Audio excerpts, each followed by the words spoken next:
programa que remece las redes sociales. Presentamos a nuestra conductora. Bienvenida, Leslie. Muy buenas noches, amigos televidentes. Soy Leslie Yatas, conductora del programa Entérate con Leslie. Estamos en una nueva plataforma virtual y estoy en línea con el doctor Germán Esmol Arana, expresidente del Instituto Nacional Penitenciario y actualmente es decano de la Facultad de Derecho y Ciencias Políticas de la Universidad Nacional Mayor de San Marcos, la decana de América. Muy buenas noches, doctor Esmol, y muchísimas gracias por este enlace. Leslie, buenas noches y todos los éxitos en tu programa, y estamos dispuestos a contestar las preguntas que nos formules. Doctor Germán Esmol, usted tiene una amplia experiencia en todo lo que es el sistema penitenciario en el Perú y en América Latina. Nosotros queremos primero preguntarle cuál es la situación carcelaria del Perú frente al coronavirus. Mire, en diferentes programas que hemos tenido, inclusive contigo, sobre este tema, habíamos manifestado hace mucho tiempo que uno de los problemas más acuciantes y graves que tiene el problema carcelario nacional o penitenciario nacional es la sobrepoblación carcelaria. Lo ha dicho el ministro, el jefe del INPE, que la capacidad de alojamiento de los penales es de solamente 40.000 internos y tenemos 77.500 internos. Verás que 50.000 de más. Esto implica que estamos en una hiper sobrepoblación carcelaria que afecta no solamente la buena clasificación del interno en los establecimientos penales, hacinan los penales haciendo que la salud del interno se resquebraje en todo orden de cosas, con la infección, por ejemplo, afectación a la salud mediante la tuburización, la falta de una buena alimentación, porque ahora, por ejemplo, frente a este problema que nosotros habíamos advertido hace mucho tiempo, recién el Estado ha resuelto poner en práctica la libertad de los internos sentenciados por el delito de omisión de asistencia familiar. Nosotros respaldamos el problema social que tiene este asunto de no pago de la pensión alimenticia, pero también hemos tenido que no son delincuentes, es gente que no puede pagar la pensión alimenticia de repente porque perdió el trabajo, perdió la industria o porque no le alcanza para pagar la pensión alimenticia mensual. Aunque hay algunos que le sacan la vuelta, ¿no? Claro que sí, posiblemente sean los menos, pero el Código de Ejecución Penal desde el año 91, vigente del año 91, el decreto legislativo 654, ya establecía en forma muy clara que los internos, que podía haber establecimientos penales especiales, tanto para madres gestantes, para madres con niños enfermos mentales y también para los ancianos. En este orden de cosas, sugeríamos nosotros hace mucho tiempo que para este grupo de internos por omisión de asistencia familiar se podría construir cárceles especiales o establecimientos especiales. En sentido general, para mí, por lo menos, no necesitaba ingresar al circuito penitenciario, sino podíamos tener otras medidas alternativas. En este caso, la ley que se ha dado últimamente, la 1059, me parece 1459, es que dice que pueden salir inmediatamente al pagar el íntegro del monto de la pensión adeudada al momento de la solicitud de libertad. Esto quiere decir que no está determinándose el monto por el cual fue sentenciado, sino hay que entenderlo posiblemente con lo que está debiendo hasta ahora.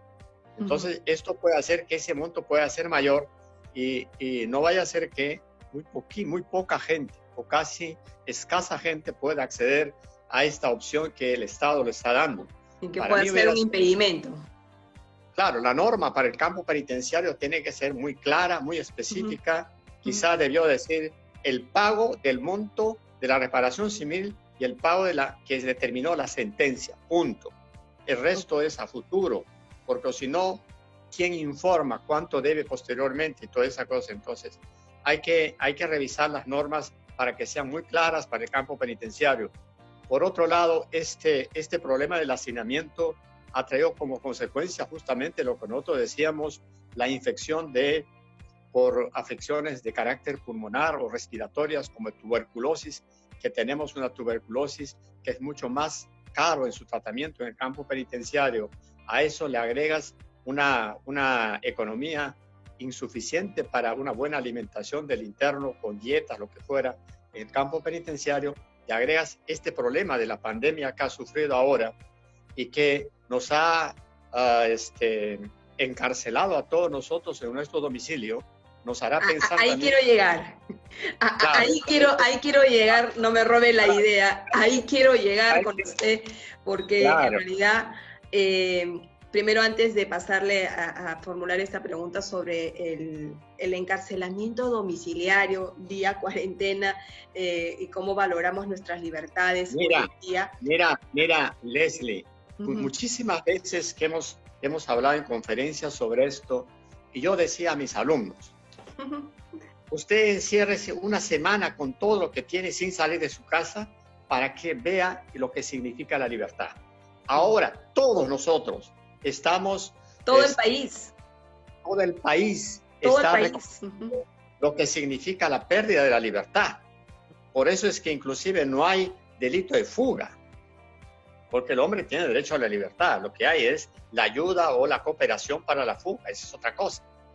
Pero en ese contexto, creo, todos hemos estado acostumbrados últimamente a una fiesta muy grande de detenciones. El Código de Ejecución, el Código Procesal Penal establece algunos mecanismos y se han dado leyes especiales como el uso de grilletes, por ejemplo, que desde 2010 está vigente y solo tenemos 26 internos con grilletes. Claro, es que si el interno, por ejemplo, que no tiene plata para pagar 500 soles de pensión alimenticia, no puede pagar 600 o 700 soles para el uso de los grilletes. Esto tiene que verlo el Estado. Más costoso es mantener a un interno en establecimiento carcelario que de repente poner unos grilletes electrónicos. Por otro lado, esta detención, la detención domiciliaria, que por sí también es muy fuerte, y ahora que todos estamos contemplando lo que significa el quedarnos en casa con todas las comodidades, lo que significa una detención domiciliaria, creo va a hacer que cambiemos algunos estándares también. Y la reflexión que se hace es que podemos utilizar medidas alternativas a la prisión. Una de las medidas alternativas es que la detención o la reclusión debe ser la última medida. Hemos creado un monstruo al incorporar a las cárceles tanta gente, en lo cual hay que reconocer que si bien existe un esfuerzo necesario, mínimo para rehabilitar, pero es imposible cuando faltan técnicos, cuando falta un personal calificado para hacer la rehabilitación del interno. Si la reclusión es la separación del interno de la persona para efectos de tratamiento penitenciario en el caso de sentenciado y en el caso de procesado para tenerlo solamente a disposición del juez, hay que tener mucho cuidado en los mandatos de detención. Yo no considero que esto sea no necesario. Es necesario el mandato de detención en algunos casos. Ahora que estamos en esta situación, nos hace pensar cuando alguien dictaba detención domiciliaria, decía, claro, pero no importa, en su casa lo mandaron. Ahora nos damos cuenta lo difícil que es mantenerse en la propia casa sin salir. Entonces, habría que cambiar algunos patrones que hemos seguido teniendo y utilizar medidas alternativas a la prisión, como el uso de los grilletes, modificar la norma sobre esto, la detención domiciliaria, y que se ha estado hablando últimamente inclusive he leído en la mañana a la Comisión Episcopal de Acción Social de Lima, que está solicitando inclusive el indulto. El indulto es una gracia presidencial para aquellos sentenciados que han cumplido una parte de su condena. Es cierto que pueda utilizarse en esta medida como un acto de gracia del presidente de la República, no en todos los casos. En casos, por ejemplo, de violación de menores, en caso de secuestro o en caso de tráfico de drogas mayor, o en el caso de terrorismo, lo que fuera, esto no va a ser procedente, no. Pero podría estudiarse en aquellos delitos de mínima lesividad en los cuales podían permitir la mayor salida de los internos. Independientemente al indulto, que es el perdón de una parte de la condena que le falta por cumplir al condenado, se pueden utilizar medidas a nivel procesal, la prisión domiciliaria, por la detención domiciliaria. Yo por lo menos no soy partidario de que con prisión domiciliaria se le coloque un policía o dos policías en la puerta. No, que se ponga en su casa como estamos ahora y que en cualquier momento el personal puede visitarlo a su casa y encontrarlo a él. No cumple, la regla es, señor, no se le encuentra, se le revoca. Punto. Así es. No tenemos pérdida de policías con custodia domiciliaria. Entonces, y por otro lado también ver la posibilidad de la utilización de los grilletes electrónicos. Eso va a ser una importante reversión de muchas cosas que incluso se han estado viendo últimamente también con el tema de la detención preventiva, ¿no? Que tanto se ha dicho que esto es un tema excepcional, sin embargo lo hemos convertido en una regla a seguir y lo que hemos fomentado es justamente el hacinamiento. Y hoy en día, hoy en día con este tema del coronavirus, muchos replanteamientos tienen que darse desde el sistema penitenciario, desde la fiscalía, desde el Poder Judicial, ¿no? Claro, esto nos tiene que llevar a hacer un análisis de todo lo que está ocurriendo y replantear muchas cosas de carácter procesal, de carácter penal y de carácter penitenciario. Porque ¿usted cree que vamos a llegar a ese punto? ¿Usted cree que esto se va a dar, doctor Germán Small, en un corto tiempo? Creo que, Leslie, si tenemos la intencionalidad, tenemos la buena fe en esto, sí todos trabajamos, pero lo que ocurre es que existe tanta gente en cárcel. Imagínate, Lurigancho para 3.300 más o menos, tiene más de 10.000. ¿Qué está pasando ahí? Donde no hay mucha agua, donde no hay mucha asepsia, o sea, mucha limpieza. Entonces, felizmente, Dios está con los presos y por eso la Virgen de la Mercedes también es patrona de los reclusos. En ese contexto hay que mirar que lo que decíamos en algún momento, cárceles no trabaja con expediente, cárceles trabaja con personas que viven y sienten. Pueden haber cometido el delito más grave, pero hay que cuidar la vida.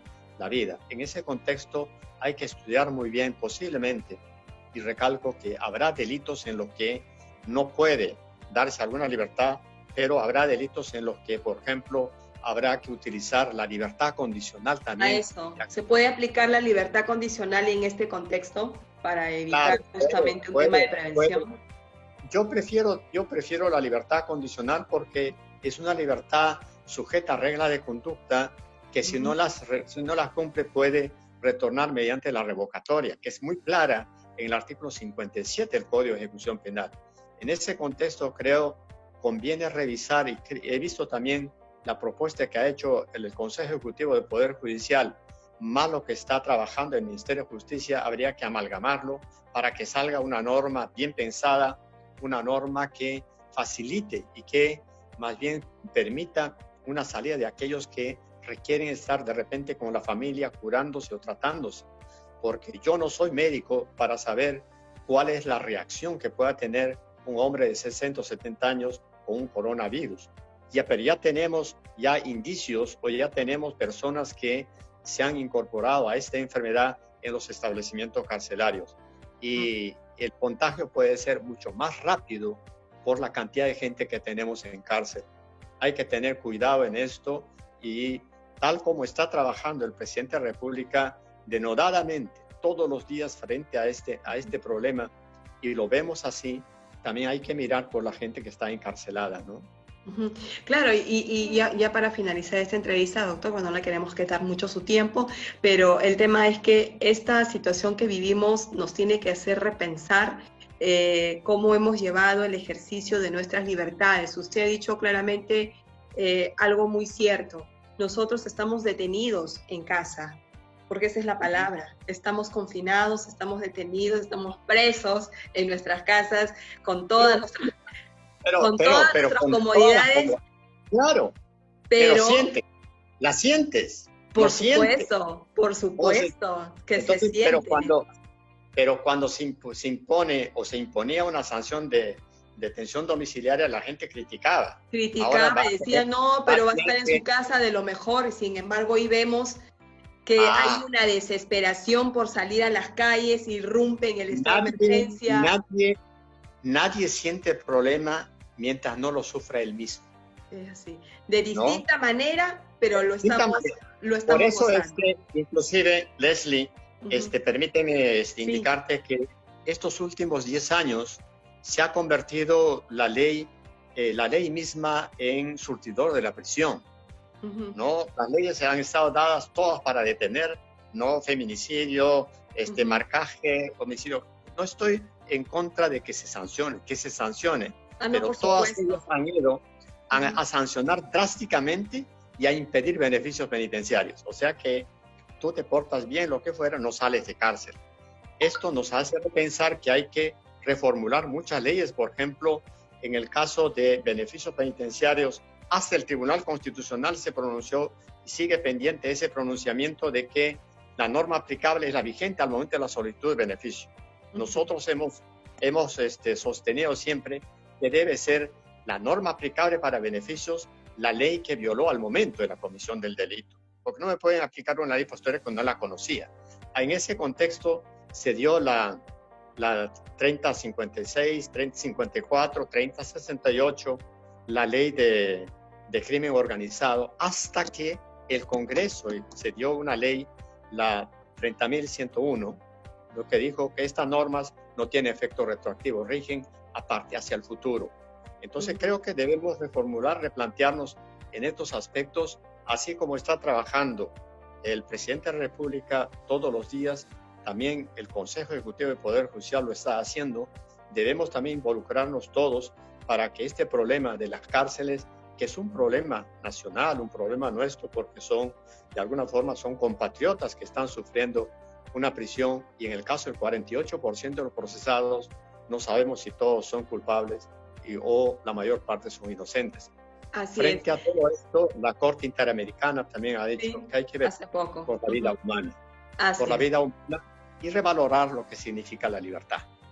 Ok, doctor, Germán Esmola ha sido muy explicativa, muy reflexiva también, y sí se siente. Yo estoy en mi casa, desde aquí estamos haciendo el programa vía la plataforma del Zoom, pero evidentemente nosotros tenemos que aprender a valorar nuestra libertad y sobre todo cómo la hemos ejercido antes de las cuarentenas, ¿no? Y hacer un replanteamiento de actitudes, de gestos, de patrones, costumbres, que siempre lo vengo repitiendo, porque de alguna manera tenemos que concientizar que esta es la mejor oportunidad en un contexto difícil, pero para poder iniciar un cambio sustancial como persona, como sociedad y como país. Creo que sí. Muchísimas gracias, Leslie. Gracias, doctor. Ha sido un placer conectarme con usted. Ha sido el doctor Germán Esmola en el programa Entérate con Leslie. Hasta otra oportunidad, doctor. Muy buenas noches. Gracias. Un abrazo. Hasta luego.